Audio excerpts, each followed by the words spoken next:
من الشيطان اللعين الرجيم. بسم الله الرحمن الرحيم. الحمد لله رب العالمين.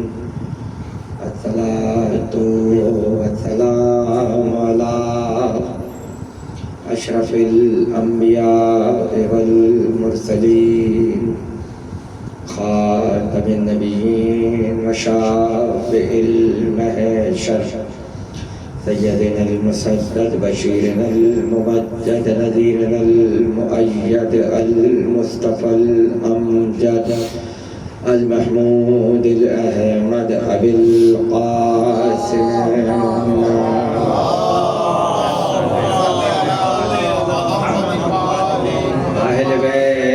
الطيبين الطاهرين المعصومين المظلومين الذين أذهب الله عنهم الرجس وطهرهم تطهيرا.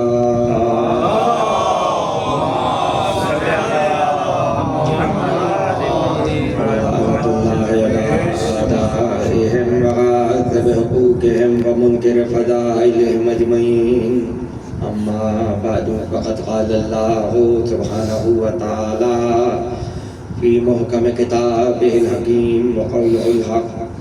بسم الله الرحمن الرحيم. هو الذي يصوركم في الأرحام كيف يشاء. صلوات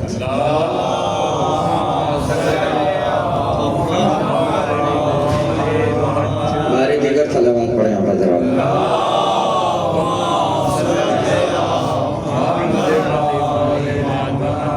مجلس اعزا بسلسلہ شہادت باب الحوائج سفیر امام حسین حضرت مسلم ابن عقیل صلوات اللہ علیہ.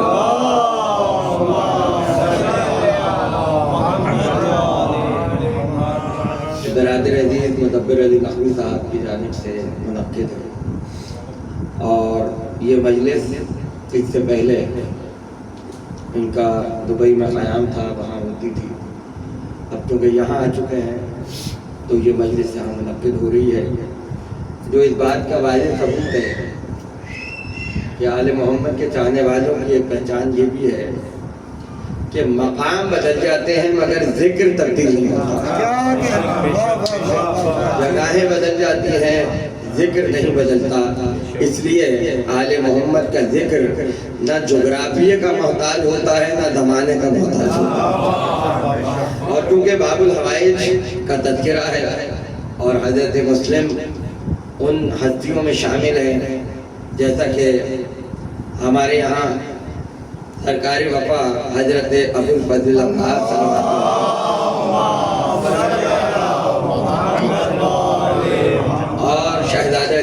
اور ان کے ساتھ امام موسی کاظم صلوات اللہ وسلم علیہ باب الحوائج ہیں. صلوات پڑھیں.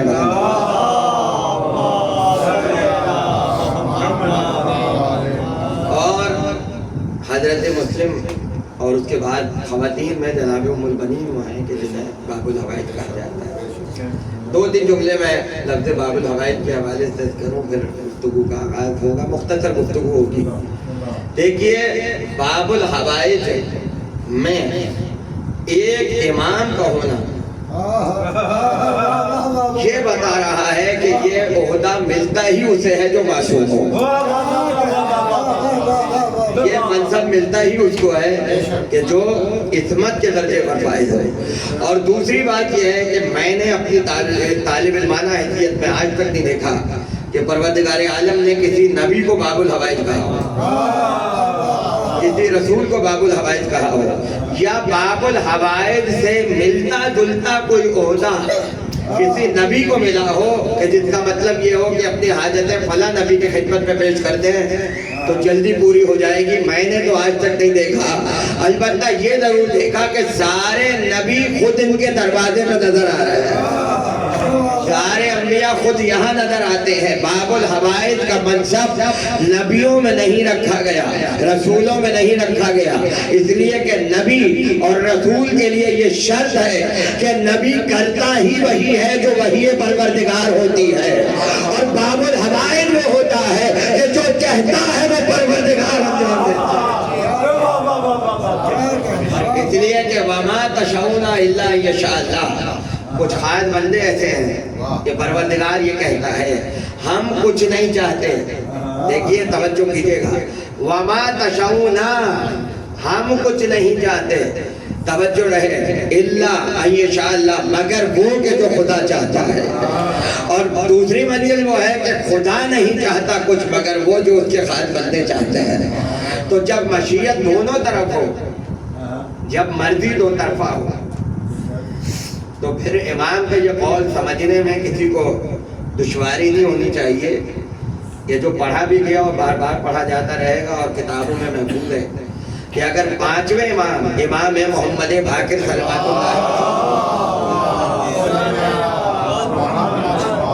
میں بہت ذمہ داری سے بات کرنے کا آتی ہوں, سارے ہمارے شناسہ یادشی فرمائے کہ اگر امام یہ فرمائے کہ ہمارے اور اللہ کے درمیان کچھ معاملات ایسے ہیں کہ کبھی ہم وہ ہو جاتے ہیں اور وہ ہم ہو جاتا ہے, مگر پھر بھی ہم رہتے ہیں اور وہ رہتا ہے, تو ظاہر ہے کہ ذات میں کوئی شریک نہیں ہو سکتا پروردگار کا, مگر صفات میں تو ہو سکتا ہے.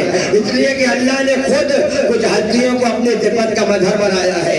تو اس کا مطلب یہ ہے کبھی مرضی اس کی ہوتی ہے, انجام ہم دیتے ہیں, اور کبھی مرضی ہماری ہوتی ہے, انجام وہ دیتا ہے.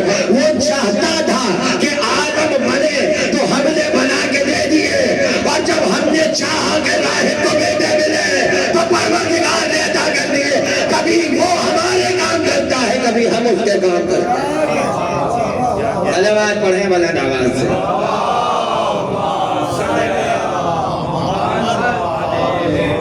جو ہے آپ حضرات کی, تو اب ظاہر ہے کہ حضرت مسلم تو مجھے خود بھی بڑی عقیدت ہے, اور میں نے ان پر کتاب لکھنے کا بھی شرف حاصل کیا, بڑی تفصیلی کتاب.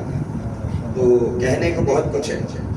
ہمارے بزرگ محمد رضا قاضی صاحب تشریف فرما یہاں پر, بہت سی خصوصیات میں ایک خصوصیت حضرت مسلم کی ہے, اور میں اس پر گفتگو کروں گا مختصر وقت میں, اور وہ یہ ہے کہ مسلم شبیہ رسول تھے. حضرت مسلم شبیہ رسول.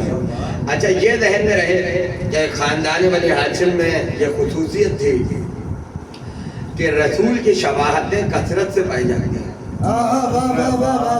رسول کے شبیہ بہت سے تھے.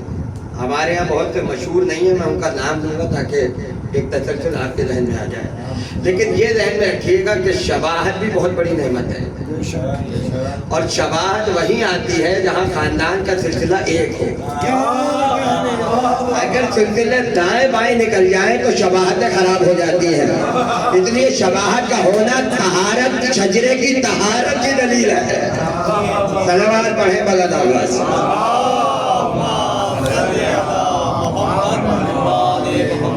سب سے پہلے حضرت جعفر طیار مولا علی سے بڑے ہیں, شبیہ رسول, اور ان کے بارے میں صحیح مسلم کی روایت ہے کہ پیچھے کی طرف سے اگر کوئی دیکھتا تھا, کسی بازار میں کھڑے ہیں, تو لوگ کہتے تھے السلام علیکم یا رسول اللہ. یعنی جعفر طیار اپنے قد میں, اپنی جسامت میں, زلفوں میں, عادات و ادوار میں نبی جیسے تھے, اس لیے اکثر کو نبی کا دھوکہ ہو جاتا تھا. اب یہ عجیب بات ہے کہ ابو طالب کا ایک بیٹا چادر اوڑھ کے سو جائے تو نبی لگتا ہے, اور ایک بغیر چادر کے بازار میں آئے تو نبی لگتا ہے. جعفر طیار شبیہ رسول. اس کے بعد خود جناب زہرا سلام اللہ علیہ صلوات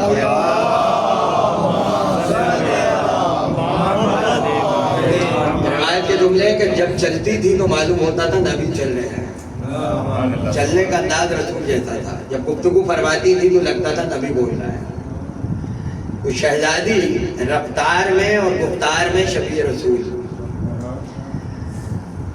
اس کے بعد خود پیغمبر نے کہا کہ حسن سر سے پیر تک میری شبیہ ہے، حسین سینے، حسن جو ہے وہ سر سے سینے تک شبیہ ہے، حسین سینے سے قدموں تک میری شبیہ ہے.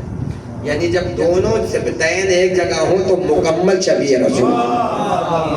اور خود امام حسین نے شہزادہ علی اکبر کے لیے کہا شاہد اللہ برز الیہ غلام اشبہ الناس خلقا و خلقا و منطقا برسول.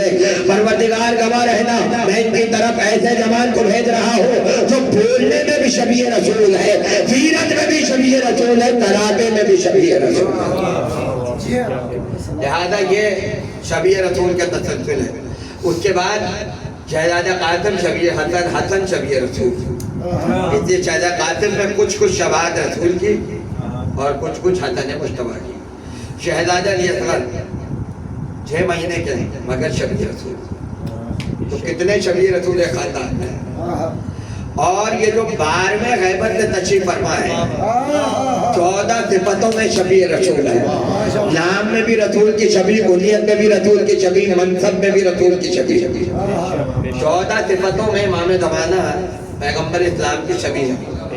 تو انہی شبیہوں میں حضرت مسلم شبیہ رسول کے حیثیت سے ابھرتے ہیں. پروردگار عالم ارشاد فرما رہا ہے سورہ آل عمران هو الذی یصورکم فی الارحام کیف یشاء. وہی ہے جو بطن مادر میں تمہاری تصویریں بناتا ہے، تمہارے چہرے بناتا ہے. کیف یشاء، توجہ چاہتا ہوں آپ حضرات کی، صاحبان فہم تشریف فرمائے، جیسی وہ چاہتا ہے. کیف یشاء، جیسی اس کی مرضی ہوتی ہے. کہتے ہیں نا انشاءاللہ، آپ نے کہا تو یہ یشاء وہی ہے، یعنی جو اللہ چاہتا ہے ویسا چہرہ بناتا ہے. تو پہلی بات تو یہ ہے کہ بچے کی شکل ماں باپ کی مرضی سے نہیں ہوتی، اللہ کی مرضی سے ہوتی ہے. بچے کا چہرہ اللہ کی مرضی سے ہوتا ہے. اب اگر کبھی چہرے میں اپنا آئینے میں کبھی اپنا چہرہ دیکھے ہیں تو فیصلہ کر لیجئے گا اس کی مشیت تھی تو ایسا بنایا ہے. تو جب مشیت پر چہرے بنتے ہیں تو یہ بات طے شدہ ہے کہ اگر بغض علی میں چہرے منحوس ہوں یہ بھی خدا کی مرضی سے ہے، اور محبت چہرے پہ نور آ جائے یہ بھی خدا کی مرضی سے ہے. صلوات پڑھیں بلند آواز.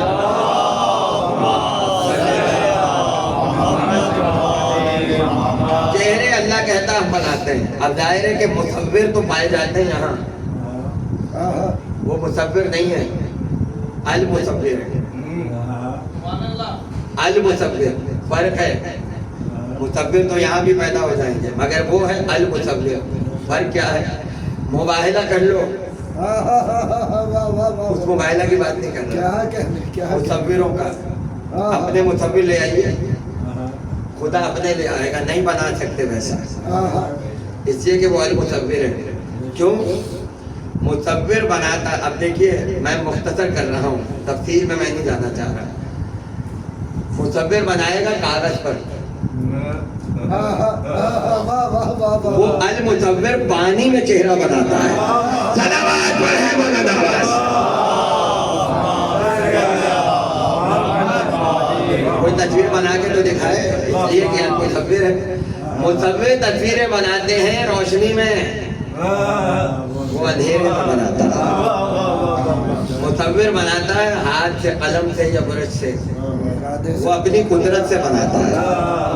اور پھر کمال مصور کا یہ ہے تصویر لے جائیے اور کہیے ایسی بنا دو، بالکل ایسی تصویر.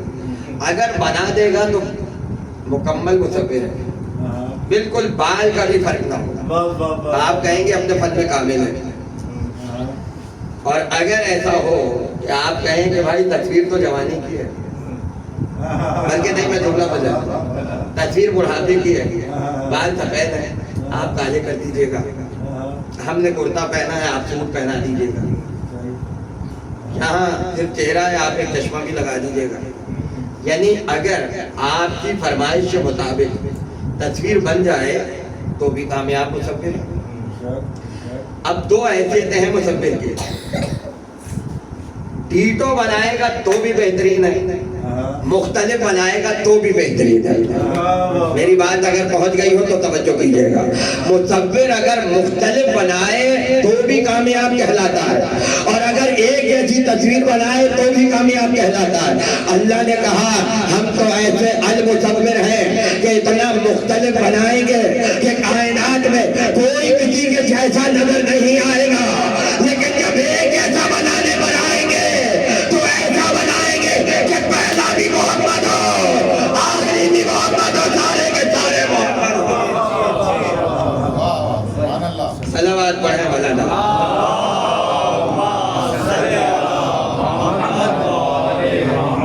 بنانے پر آئے تو ایسا بنائے کہ کوئی کسی کے جیسا نہیں, اور ایک جیسا بنانے پر آئے تو سونے کا انداز بھی ایک ہو, قرانے کا انداز بھی ایک ہو, چلنے کا انداز بھی ایک ہو.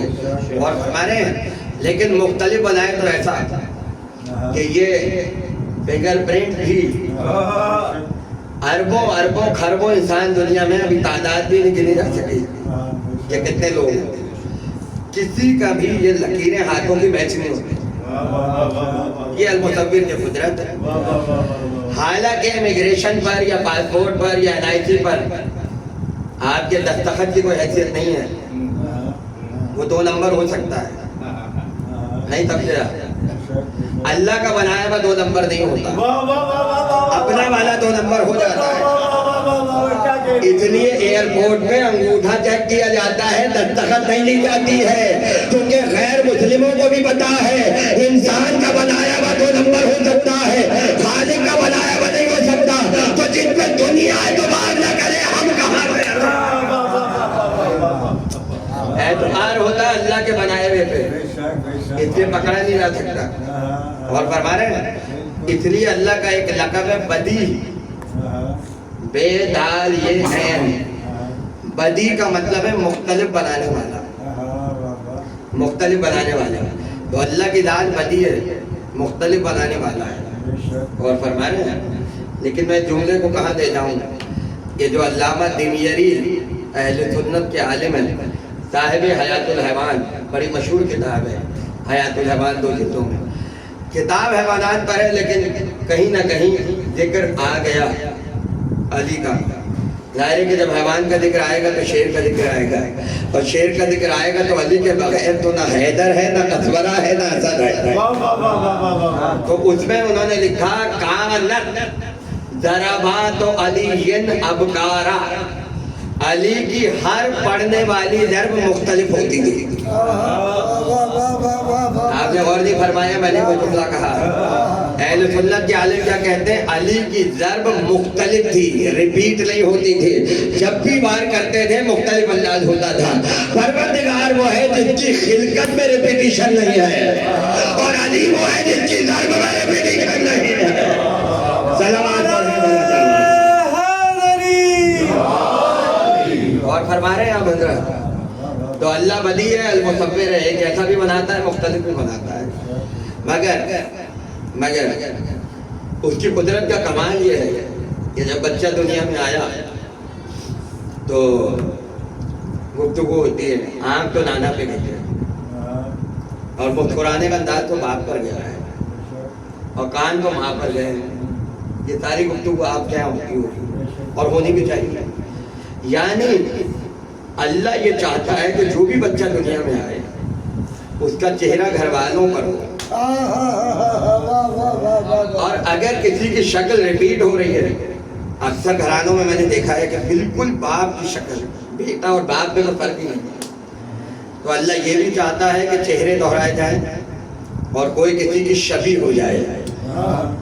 تو جب شباہت اللہ کو پسند ہے, ایک جملہ کہہ کے آگے بڑھ جاؤ, تو کسی کی شبیہ بننا یا بنانا بھی خدا کو پسند ہے. تو جہاں شبیہ بنائی جا رہی ہو وہاں سنت الہی ادا ہوتی ہے. اس لیے کہ اللہ چاہتا ہے آنے والا کسی نہ کسی کی شباہت ہو, شبیہ ہو. اس لیے مختلف گھرانوں میں بچے اپنے خاندان کے چہروں پر آتے ہیں, لیکن طریقہ کوئی نہیں بدل سکتا.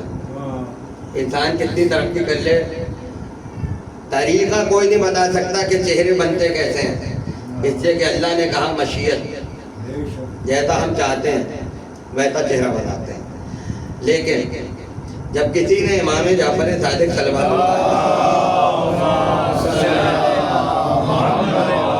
ایک مرتبہ اور بلند ترین صلوات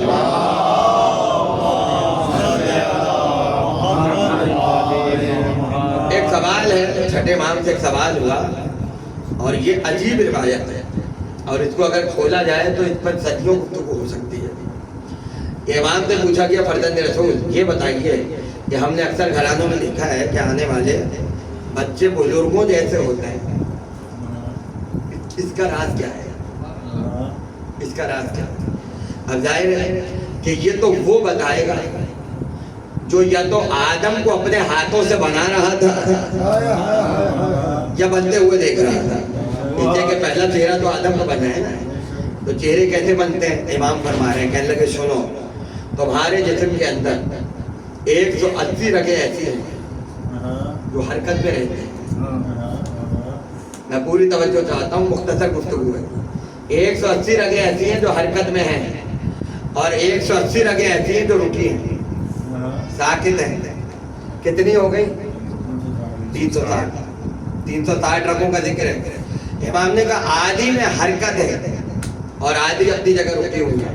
کہنے لگے اگر رکی ہوئی رگیں ہلنے لگیں اور ہلتی ہوئی رگیں رک جائیں تو تمہیں زندگی بھر نیند نہیں آئے گی. تمہیں زندگی بھر نیند نہیں آئے گی. اب سمجھ میں آیا انسان اپنی مرضی سے نہیں سوتا، انسان کی آنکھ اپنی مرضی سے نہیں لگتی. امام فرما رہے ہیں رگیں مجبور کرتی ہیں سونے پر. اس لیے غالب نے کہا نیند کیوں رات بھر نہیں آتی؟ صلوات پڑھے بلند آواز سے. انسان سوئے گا، توجہ چاہتا ہوں اس جملے پر، انسان کی آنکھ بند ہوگی تو رگوں پر، آنکھ کھلے گی تو رگوں پر. اس لیے کہ آپ کا اختیار آپ کی رگ پر نہیں ہے.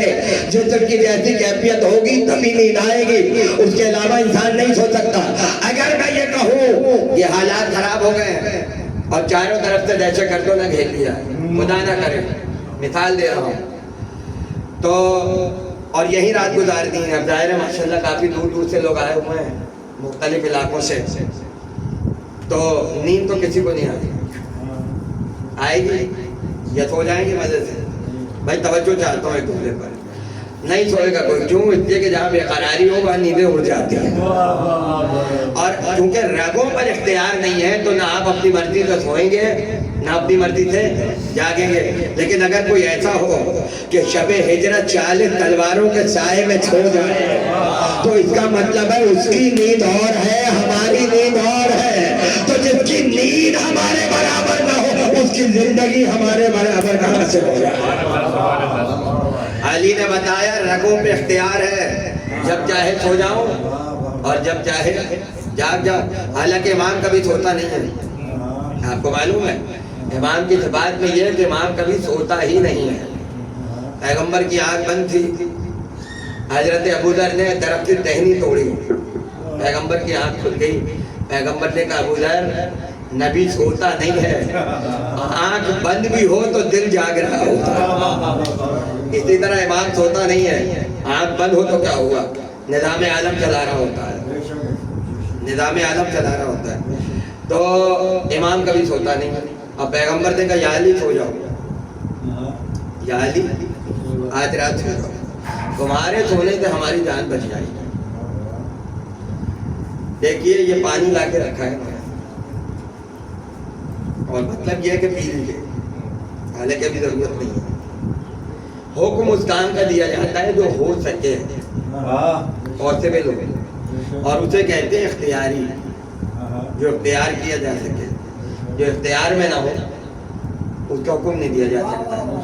اور فرما رہے ہیں وہ یہ نہیں کہے گا پانی جو ہے وہ کان سے پی لیجیے گا، بے وقوفی کی بات ہے، منہ سے پیا جائے گا کیونکہ اختیار ہی ہے.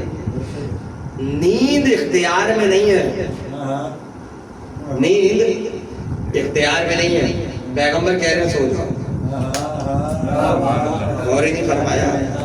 پیغمبر کہہ رہے ہیں سو جاؤ، یعنی ایسے کام کا حکم دیا جو اوروں پہ میں اختیار میں نہیں ہے، مگر علی بتا رہے ہیں کہ اگر میرے اختیار میں میرا سونا نہ ہوتا تو پیغمبر کبھی نہ کہتے.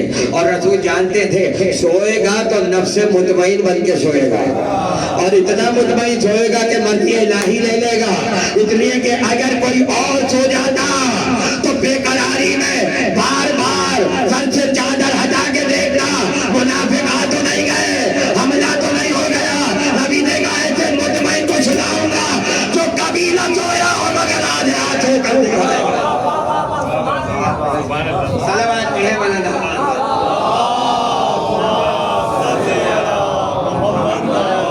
اور فرمانے امام نے فرمایا یہ رگیں تمہیں سلاتی ہیں، یہ رگیں تمہیں جگاتی ہیں. اگر یہ ڈسٹرب ہو جائے تو تمہاری نیند ختم ہو جائے. جابی نے کہا مولا میں نے کچھ اور پوچھا ہے، میں نے تو شباہت کا تذکرہ کیا تھا. امام نے کہا اسی میں جواب ہے. کہنے لگے ان رگوں کے علاوہ 80 رکی ہوئی 80 جھلنے والی. امام فرماتے ہیں 90 رگیں اور ہیں. کتنی؟ 90 رگوں میں آدھی رگیں ننیال کی ہیں. 90 رگوں میں 45 رگیں کس کی ہیں؟ ننیال کی. بشرطے کہ ننیال ہو. صلوات پڑھے مولانا عباس. اور آدھی رگیں کس کی ہیں؟ ننیال کی. اب یہ عجیب موضوع چھڑ گیا ہے. 45 رشتے ننیال کے کتنے ہو سکتے ہیں بتائیے؟ ننیالی رشتے کتنے ہیں؟ نانا نانی ماموں مانی پر نانا پیچھے تک لے جائے جہاں تک جا سکتا ہے. امام نے فرمایا ہر رشتے کی ایک رگ ہے پروردگار کی طرف سے، اور 45 رگیں ددیال کی ہیں. چچا دادا چچی چچا داد بھائی کتنے رشتے ددیال تک جائیں گے. امام فرما رہے ہر جسم میں 45 رگیں ننیال کی ہیں اور 45 رگیں ددیال کی ہیں. اب سنیے جملہ. کہنے لگے جب انسان دنیا میں آتا ہے تو ہر رگ دعا کرتی ہے پالنے والے آنے والے کو میرے چہرے پر پیدا کرتے ہیں. امام فرماتے ہیں جس رگ کا اثر جاتا ہے انسان تک انسان اسی کے چہرے پر آ جاتا ہے. اگر کوئی بالکل باپ کی شبیہ ہے اس کا مطلب ہے باپ کی رگ کا اثر ہے. اگر کسی میں نانا کی شباہت ہے اور تھوڑی سی دادا کی ہے اس کا مطلب ہے آدھی رگ دادا کی ہے آدھی نانا کی ہے. اس طرح جتنی شباہتیں پھیلیں گی امام فرماتے ہیں رگوں کا اثر انسان کے پس منظر میں ہے. تو جو جس کی شبیہ ہو سمجھو اس کے پیچھے اسی کی رگ کا اثر ہے. اگر خالہ کی شبیہ تو خالہ کی رگ، اگر ماموں کی شبیہ تو ماموں کی رگ، اگر دادا کی شبیہ تو دادا کی رگ، اگر نانا کی شبیہ تو نانا کی رگ. میں دستے ادب چھوڑ کے کہوں گا فرزند رسول یہ سب صحیح، لیکن اگر کوئی ایسا ہو کہ چہرہ مدھلا ہو جائے آنکھیں دھلا ہو جائے زبان لسان اللہ ہو جائے تو عددات کی رگیں نہ ڈھونڈنا تو ہی کی رگ کو تلاش. صلوات پڑھیں مولانا.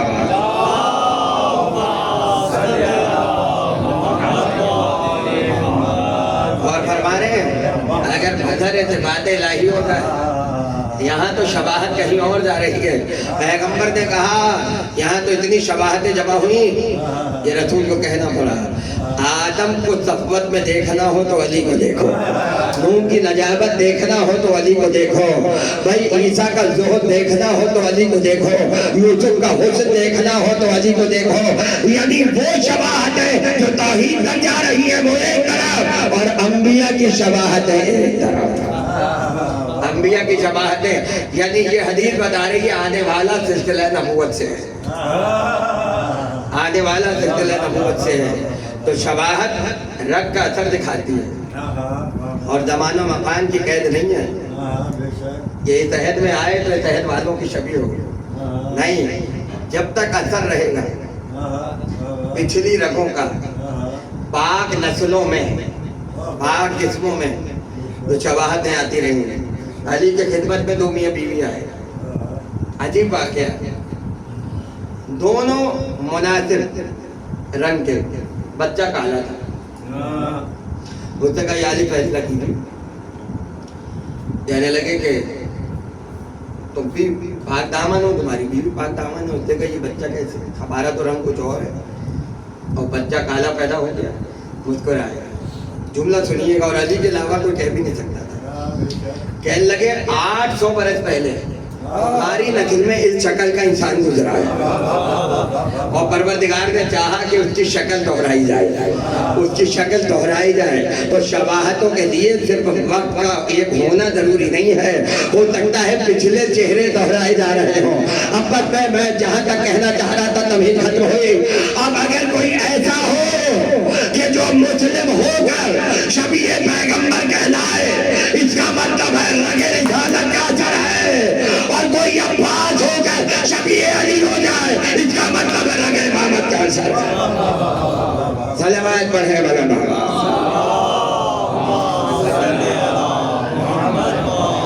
اس لیے حسین نے خصوصیت انتخاب کی حضرت مسلم کا, خصوصیت کے ساتھ.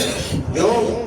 تاکہ جانے والا جب رسول کی شبیہ ہے تو کوفہ رسول کے صحابیوں سے بھرا ہوا ہے. جب لوگ دیکھیں گے رسول کے ساتھ بیٹھنے والے آنے والا, تو بالکل جب یہ رسول ہے تو پھر پتہ چلے گا اگر نبی بھی کوفے آتے تو کیا ہوتا, اگر نبی بھی کوفے آتے تو کیا ہوتا. مسلم علی کی بنائی ہوئی فوج کے بہادر سپاہی, شرطۃ الخمیس, شرطہ کہتے ہیں نیوی کو, شرطہ کہتے ہیں نیوی کو. اور شبلی نعمانی نے الفاروق میں لکھا ہے کہ پولیس حضرت عمر نے بنائی, پولیس کا شعبہ حضرت عمر نے بنایا ہے. اور نیوی جو ہے شرطہ وہ کوفے میں علی نے بنائی, جو 6000 کی تعداد میں تھی. اور فرما رہے ہیں ہم نے بزرگوں سے سنا ہے کہ جب تک نیک کام کی بنیاد رہتی ہے ثواب پہنچتا رہتا ہے. کوئی مسجد میں ایک اینٹ لگائے تو جب تک نماز ہوگی ثواب بزرگوں تک پہنچے گا. تو پولیس جب تک اپنے کام کرے گی ثواب بزرگوں کو پہنچتا رہے گا. صلوات پڑھے مولانا.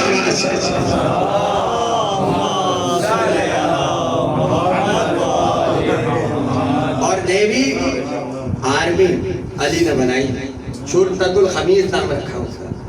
ایسے 6000 سپاہی جو آزمائے ہوئے تھے, جو آزمائے ہوئے تھے. اور اس میں 3000 رہتے تھے جو 24 گھنٹے اسلحے میں رہتے تھے. یعنی نماز پڑھ رہے ہیں تو تلوار لگی ہے, سو رہے ہیں تو تلوار لگی ہے, کہیں جا رہے ہیں تو تلوار. 24 گھنٹے اپڈیٹ رہنے والے ہیں. ان کی تعداد کتنی ہے؟ 3000. اور یہ وہ ہیں جو جبل میں بھی تھے, صفین میں بھی تھے, نہروان میں بھی تھے. تاریخ آپ کے سامنے ہے, اپنوں نے لکھی ہو یا غیروں نے لکھی ہو کہ کوئی ایک بھی علی کو چھوڑ کے بھاگا ہو. اس لیے کہ علی نے بدر کے بھگوڑے دیکھ لیے تھے, علی نے خندق اور خیبر میں بھاگتے ہوئے دیکھ لیا تھا. تو کوفے میں جب فوج بنائی تو یہ طے کر لیا اب ہم اپنی فوج میں بھگوڑے نہیں رکھیں گے, بلکہ کرار کی فوج میں بھی کرار ہوں گے کہ جو بڑھ بڑھ کے حملہ کرنے والے ہوں گے. اس لیے ان کے لیے لکھا ہے سبقت لے جاتے تھے, یعنی ایک جا رہا میدان میں اس کو روکتے تھے اور خود آگے بڑھ جاتے تھے. یہ جذبہ کہیں اور نہیں ملے گا. اس میں اولین فہرست میں ہے مسلم. اس فوج کی پہلی صف میں نمایاں ترین نام ہے حضرت مسلم کا. اور ہاشمی جوان عبداللہ ابن جعفر, عقیل کے دوسرے بیٹے, سارے اسی میں آ جاتے ہیں. اور پھر جب اصحاب کی صف شروع ہو تو اس میں حبیب ابن مظاہر بھی ہے, اس میں مسلم ابن عتیہ بھی ہے, اس میں ہلال ابن نافع بھی ہے. یعنی کربلا میں جو 35 کوفی شہید ہیں جو 72 میں شامل ہیں وہ علی کے شرطۃ الخمیس میں شامل ہیں. اب سمجھ میں آیا حسین نے ایسوں کو لشکر میں رکھا جسے علی پہلے آزما چکے تھے, جسے علی پہلے آزما چکے تھے. اور اس میں مسلم سب سے آگے آگے. اس لیے ان تمام جنگوں میں مسلم شریک ہے, تمام جنگوں میں مسلم شریک ہے. لیکن حسین اگر چاہتے تو مسلم کی جگہ کسی اور کو بھی بھیج سکتے تھے. ایک سے بہادر عبداللہ بن جعفر کو بھیج دیتے, کسی اور کو بھی بھیجا جا سکتا تھا. لیکن ایک پس منظر ہے جو جڑا ہے مسلم سے, اور بس وہ کہہ کے میں مصائب کی طرف آ رہا ہوں. دیکھیے ہمارے ڈاکٹر محمد رقاضی صاحب تاریخ کے بہت بڑے آدمی ہیں، جامعہ کراچی کے شعبے میں اپنے ڈپارٹمنٹ کے صدر رہ چکے ہیں اور تاریخ میں بہت بڑا ان کا کام ہے، اور یہ مجھ سے بہتر جانتے ہیں، میں ان کے طالب علمانہ حیثیت میں عرض کر رہا ہوں ان کی موجودگی میں۔ یہ دیکھیے صفین کی جنگ پورے سال رہی ہے، پورے 1 برس تک تقریباً علی جنگ کی حالت میں رہے، اور اب چونکہ دن ہے تو اس سے بہتر موقع کون سا ہوگا کہنے کا۔ ہم یہ عقیدہ رکھتے ہیں کہ حج میں جب تک امام شریک نہ ہو حج ہوتا ہی نہیں، جب تک امام یا نائب امام حج کے موقع پر موجود نہ ہو اور حجر اسود پر ہاتھ نہ رکھے اس وقت تک پوری امت کا حج ہوتا ہی نہیں ہے۔ امام کے بغیر حج کا کوئی تصور ہی نہیں ہے، اس لیے امام زمانہ موجود ہیں، اگر یہ غائب حجت نہ ہو تو حج کے قبولیت کا کوئی تصور ہی نہیں ہے۔ اب جب علی جنگ میں ہو اور حج کا زمانہ آ جائے، حالت جنگ میں علی ہے اور حج کا زمانہ آ گیا، اگر علی جنگ روک دیں اور خود حج کے لیے نکل جائیں تو لشکر کی کیا حالت ہوگی؟ لہذا علی کا ہٹنا وہاں سے مناسب نہیں ہے، اس لیے بہتر سمجھا کسی کو نائب بنائے اور نائب بنا کر اپنی نیابت میں حج کرنے بھیجے۔ آپ نے غور نہیں کیا، حج امام کا ہو، اب جب نائب علی چنیں گے تو کیسا ہوگا؟ علی نے اپنے لشکر پر نظر ڈالی تو تاریخ کے جملے ہیں، اپنے بڑے بھائی عقیل کو بلایا اور عقیل کو بلا کے کہا تم میری طرف سے جاؤ اور میری نیابت میں حج کرو، حج تم کرو گے مگر نیابت ہماری ہوگی، کیونکہ باپ علی کی نیابت کر چکا تھا تو حسین نے بھی چاہا ایسے کو نائب بناؤ جن کے باپ کو علی نائب بنا چکا۔ وہاں حج عقیل کا ہے، نیابت علی کی، یہاں بیعت حسین کی، مگر نیابت مسلم کر رہے ہیں، نیابت مسلم کر رہے ہیں۔ کتنا بڑا جملہ کہا، تمہاری طرف اسے بھیج رہا ہوں، اتنی باعثن علیکم اخی، اپنے بھائی کو، وہ اپنا امی اپنے چچا کے بیٹے کو، وہ معتمدی اعتماد والے کو، وہ ثقتی وہ من اہل بیت، تو میرے اہل بیت میں کون؟ مسلم ابن عقیل، مسلم ابن عقیل۔ جس رات میں آپ یہاں بیٹھے ہیں اور مجلس سن رہے ہیں، یہی رات تھی کہ جب کوفے میں عید کا صبا تھا اور کوفے کی گلیوں میں مسلم کا لاشا پھرایا جا رہا تھا۔ مختصر مسائل بس کروں گا۔ کوفے کی گلیوں میں حسین کے سفیر کا لاشا، مسلم کوفے کے گلیوں میں پھر رہے تھے۔ ایک مرتبہ کیا دیکھا، ایک عورت توبہ کہ جس کا بڑا احسان ہے حبشیوں پر کہ حسین کے سفیر کو سیراب کیا، تو اپنے گھر کے باہر کھڑی ہوئی ہے، مسلم گزرے، ایک مرتبہ کہا بی بی ایک جامع آب مل سکتا ہے، تو اپنے گھر کے اندر گئی، ایک پانی کا جام لے کر آئی، عزاداروں مسلم نے پانی پیا اور وہی زمین پر بیٹھ گئے۔ ایک مرتبہ توآ نے کہا آنے والے کیا اپنے گھر جانے کا ارادہ نہیں ہے؟ تو رو کے کہتے ہیں جس کا کوئی گھر ہی نہ ہو، جس کا کوئی گھر ہی نہ ہو وہ اپنے گھر کہاں جائے گا؟ ایک مرتبہ پوچھا کہ مسافر لگتے ہو؟ کہا ہاں باہر سے آیا ہوں۔ تو نے کہا آنے والے حالات بہت پرآشوب ہیں اور جس طرح چاہے جتنا جلد ہو اپنے آپ کو کوفے سے باہر پہنچا دے، اس لیے کہ اس کوفے میں حسین کا سفیر آیا ہوا ہے اور لوگ حسین کے سفیر کے خون کے پیاسے ہیں، اس لیے اپنی جان کی حفاظت کر۔ عزاداروں یہ جملہ سننا تھا۔ ایک مرتبہ مسلم کہتے ہیں یہ بتا کہ تو کیسے جانتی ہے سفیر حسین کو؟ تو اس نے کہا حسین میرا آقا ہے، حسین میرا مولا ہے۔ عزاداروں یہ جملہ سننا تھا۔ ایک مرتبہ مسلم رو کے کہتے ہیں انا سفیر الحسین، ارے میں ہی تو حسین کا سفیر مسلم ہوں، میں ہی تو حسین کا سفیر مسلم ہوں۔ عزاداروں تو نے دیکھا پیروں پہ گر گئی اور کہا مجھے نہیں معلوم تھا کہ حسین کا ضمیر کوفے میں اس طرح تنہا رہ چکا ہے، اپنے گھر میں لے کر آئی، مسلم کو حجرے میں چلے گئے، پوری رات عبادت میں مصروف رہے، عزاداروں مخبری ہوئی، اور جب فجر کی نماز کا وقت آیا تو مسلم کے کان میں گھوڑوں کی ٹاپوں کی آوازیں آئی، مسلم سمجھ گئے کہ فوج آ گئی ہے، ایک مرتبہ حجرے سے باہر نکلے، دیکھا طوع بے قرار ہے اور بے قرار ہو کے کہہ رہی ہے مسلم گھر سے باہر نہ جانا اس لیے کہ گرفتار ہو جاؤ گے، ایک مرتبہ طوع کو دیکھ کے کہتے ہیں اپنے گھر میں واپس چلی جا، ایسا نہ ہو کہ نامحرم تیرے گھر میں دروازہ توڑ کے آ جائے، میں دستے ادب جوڑوں گا مسلم، ایک عام عورت کے پردے کا اتنا خیال ہے، ارے اس وقت کیا ہوگا جب کوفے میں علی کی بیٹیاں سربراہ آئیں گی اور ظالم اشارہ کر کے کہیں گے دیکھو عدالت کا تماشا دیکھو، دیکھو قیدیوں کا تماشا دیکھو۔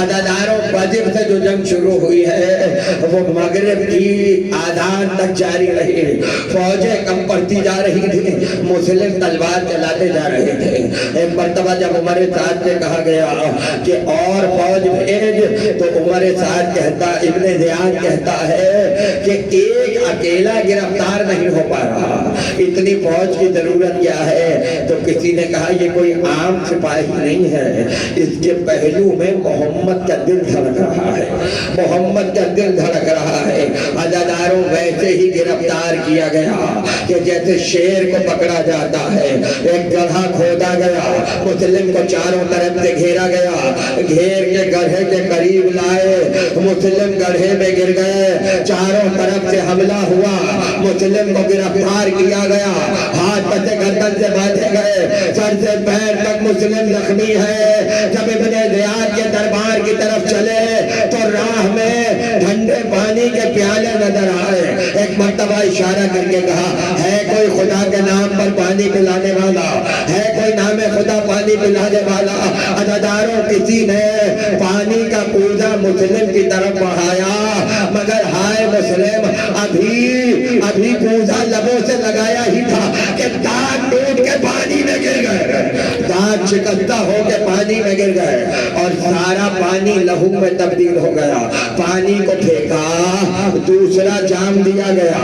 عزاداروں مسلم کے ہونٹ اتنے زخمی تھے کہ جب کوزے سے لگائے تو ہونٹ کٹ کے پانی میں گر گئے، تو رو کے ایک ہی جملہ کہا اب تو نانا کے ہاتھ سے شراب ہوں گے، اب تو محمد مصطفیٰ کے ہاتھ سے حوض کوثر پر شراب ہوں گے۔ مسلم ابن زیاد کے دربار میں آئے، حاکم کو سلام نہیں کیا، حاکم نے کہا مسلم تم نے امیر کو سلام نہیں کیا، تو رو کے کہتے ہیں میرا امیر حسین کے علاوہ کوئی نہیں ہے۔ عزاداروں مسلم وہ ہے کہ جس پر حسین نے خود آنسو بہائے ہیں، اور رونے کا حق یہ ہے کہ ویسے ہی رویا جائے کہ جیسے حسین کی ماں چاہتی ہے، اس لیے کہ فاطمہ زہرا خود مسلم کے لاشے پر رونے کے لیے آئی تھی، اس لیے کہ جب کوئی غربت میں رونے والا نہیں تھا تو حسین کی غریب ماں مسلم کے لاشے میں فریاد کر رہی تھی۔ عزاداروں ابن زیاد نے کہا اسے لے جاؤ، اس کا سر کاٹ کے لاش کو دارالعمارہ سے زمین پر پھینک دو۔ بس وہی وقت تھا، مسلم نے بے کسی کے عالم میں کہا ہے کوئی وصیت کا سننے والا، ہے کوئی وصیت کا سننے والا؟ عزاداروں عمر سعد آگے بڑھا اور بڑھ کے کہتا ہے مسلم کہو وصیت کیا ہے؟ عزاداروں تین جملے وصیت یہ ہے مسلم کے۔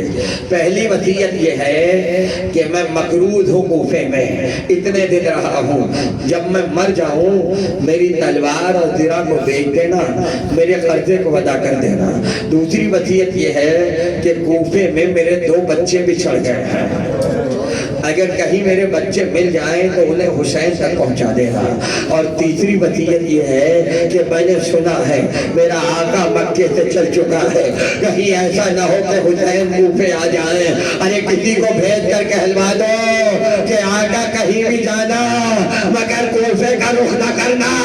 عزاداروں مسلم کو دارالعمارہ کی چھت پہ لے جایا گیا، اور جب سیڑھیاں چڑھ رہے تھے تو سیڑھیاں چڑھتے ہوئے کہہ رہے تھے بسم اللہ و باللہ و فی سبیل اللہ وعلی ملت رسول اللہ انا للہ و انا الیہ راجعون.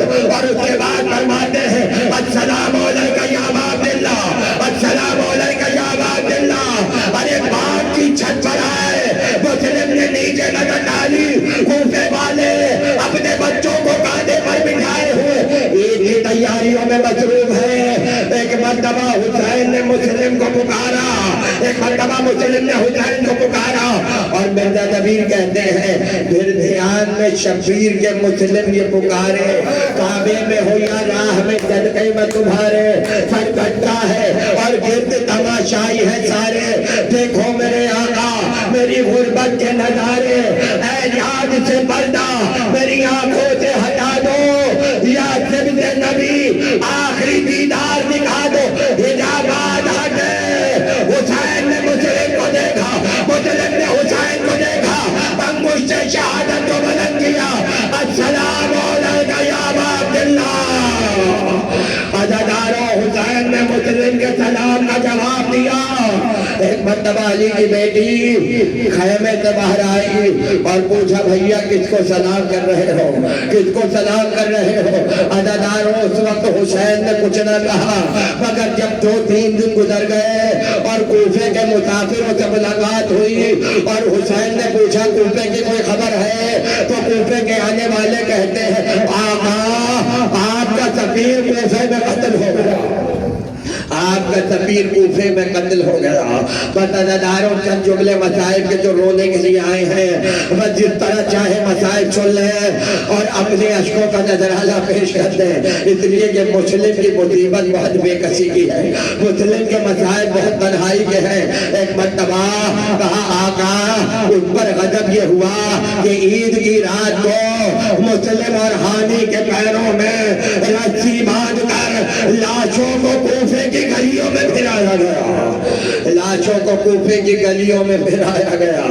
عزاداروں خیمے لگ گئے، سب ماتم بچھ گئی. علی کی بیٹیوں نے مسلم کی عزاداری کی. حسین نے کہا عباس ذرا مسلم کی بیٹی کو تو لاؤ، مسلم کی بیٹی کو تو لاؤ، 4 برس کا سن ہے. حسین نے مسلم کی بیٹی کو اپنے دانوں پر بٹھایا اور دوسرے دانوں پہ سکینہ کو بٹھایا اور اتنا کہا جب سر پہ ہاتھ پھیرتے جاتے تھے تو مسلم کی بیٹی حسرت سے دیکھتی جاتی تھی اور سر اٹھا کے کہتی تھی چچا آج تک اس طرح مجھے پیار نہیں کیا، آخر کیا بات ہے کہ اس طرح سے سر پہ ہاتھ پھیر رہے ہیں. حسین کی آنکھوں میں آنسو آئے. عزاداروں بیٹی بھی مسلم کی بیٹی تھی. ایک مرتبہ کہتی ہے چچا کہو نا میرا بابا مارا گیا، کہو میرا میں یتیم ہو گئی ہوں. حسین نے کہا آج سے ہم تمہارے باپ ہیں، عباس 2 گھنڈے لے آؤ تاکہ مسلم کی یتیمہ کے کان میں پہنا دے. اپنے ہاتھوں سے حسین نے مسلم کی بیٹی کو بالیاں پہنائی. سکینہ دیکھ رہی تھی. ایک مرتبہ کہا بابا آج تک اس طرح مجھے بالیاں نہیں پہنائی. ایک مرتبہ کا سکینہ جب بچے یتیم ہو جاتے ہیں تو اس طرح سے بڑا خاندان کا بڑا بچی کو بالیاں پہناتا ہے. اس وقت تو نہیں پتا چلا کہ یتیمی کیا ہوتی ہے، مگر جب شام غریبہ میں خیمے جل گئے، تماچے مارے گئے، گوہر چھینے گئے تو رو کر کہا بابا اب پتا چل گیا یتیمی کیا ہے، بابا پتا چل گیا یتیمی کیا ہے. عزاداروں 2 جملے ہیں. بابا پتا چل گیا یتیمی کیا ہے. جب قافلہ کوفے کے بازار میں پہنچا تو مقتل کے جملے ہیں. ایک سر دروازے پہ لٹکا ہوا تھا، ایک سر دروازے پہ لٹکا ہوا تھا. ایک مرتبہ شہزادی سکینہ نے پھوپھی اماں سے کہا پھوپھی اماں یہ سر دیکھا ہوا لگتا ہے، یہ سر جانا پہچانا لگتا ہے. تو بیوی رو کے کہتی ہے سکینہ سلام کرو چچا مسلم کا سر ہے، سلام کرو بیٹا مسلم کا سر ہے.